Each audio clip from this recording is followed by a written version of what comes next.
Assalamualaikum warahmatullahi wabarakatuh.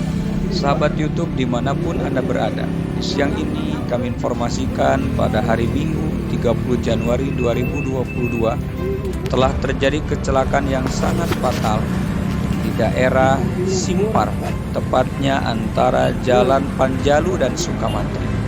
Menurut informasi, sebuah mobil minibus Kijang Kapsul letter M Majalengka telah masuk jurang, dan menurut informasi bahwa mobil tersebut dikarenakan remnya blong. 13 penumpang yang menjadi korban di dalam mobil tersebut, 2 diantaranya meninggal dunia dan sisanya luka berat dan luka ringan. Sekarang sudah dibawa ke salah satu rumah sakit yang ada di daerah Panjalu, dibawa ke sebuah puskesmas yang ada di daerah Panjalu.